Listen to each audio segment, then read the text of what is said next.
છે ને transparent colour nude shades jelly colours તો બહુ જ ટ્રેન્ડિંગ છે, તો એની માટે આપણી પાસે સ્પેશિયલ આવી ગયું છે જેલ.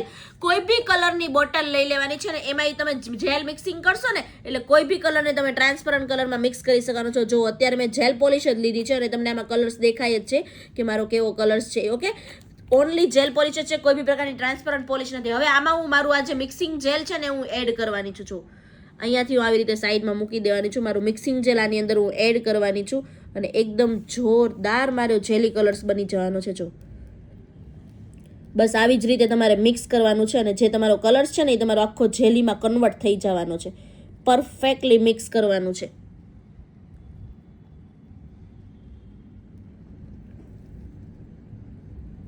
અને હવે આને જ હું તમને ટ્રાન્સપરન્ટ ટિપ્સની ઉપર એપ્લાય કરીને બતાવીશ તો કેવું આપણો જેલી કલર કન્વર્ટ થયો છે. જો અહીંયા ટિપ્સ લીધી છે ને, જો હું એમાં એપ્લાય કરીને બતાવું છું. થઈ ગયો આખો ટ્રાન્સપરન્ટમાં કલર્સ આપણો. તો આ આપણું હતું મિક્સિંગ જેલ, જેમાંથી તમે કોઈ બી કલર્સને ટ્રાન્સપરન્ટમાં કન્વર્ટ કરી શકો છો. એકદમ જોરદાર અને યુનિક વેરાયટીઝનું છે, જોઈ લો. બાકી આપણો ઓરિજિનલમાં કલર્સ કેવો હતો એ બી હું તમને અહીંયા બતાવી દઉં છું. આપણો ઓરિજિનલમાં કલર્સ હતો આવો, જેને આપણે જેલી કલરમાં ટ્રાન્સપરન્ટ કરી લીધો છે ઓનલી વન મિક્સિંગ જેલના હેલ્પથી. તો આ હતું આપણું મિક્સિંગ જેલ જે કોઈ બી કલર્સને જેલી કલરમાં કન્વર્ટ કરી શકે છે. Okay, bye, thank you.